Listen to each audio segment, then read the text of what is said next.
Dave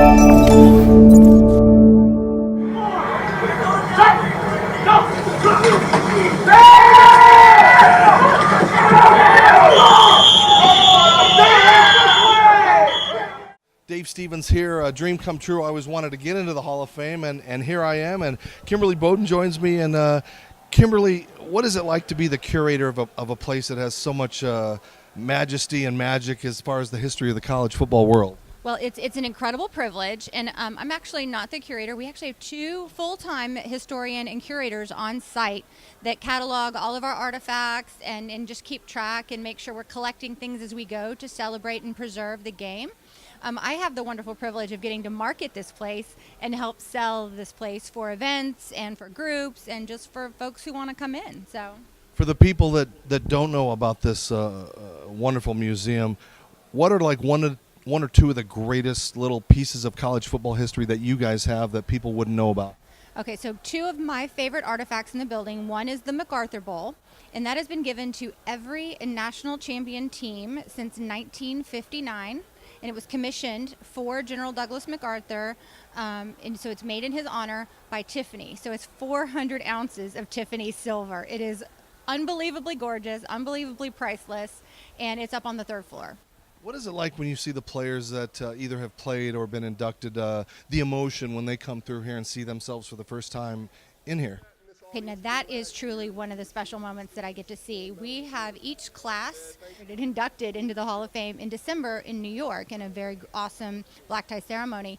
But then they come here at the end of the month, and they get to be in the Hall of Fame Rotunda. They get to see their viewers. They get to look at, their highlights, and they're here as a class. So they're here together, and we unveil their blade, and it's just a camaraderie, and they're just giving each other a hard time. They're all what they look like then, and watching their old plays, and it's just a really special time. I think one of the most amazing things that I saw and I noticed when I came in, I think some people don't realize it, is the display of every single college football. And in fact, I found Augsburg University like a needle in a haystack, but just to see that, you realize, wow, there's a lot of history, but to see all these helmets really puts it in perspective. It really does. And a lot of people think that college football is just the 60 D1 teams, and that is not what college football is about. I mean, the athletes that play at the D2, D3, and even NAIA level play for the love of the game. And it's amazing that we're able to honor those schools and be all-inclusive. And that was something very important to the College Football Hall of Fame when we opened our doors, is that everybody felt welcome here and everybody felt like they were a part of the Hall of Fame.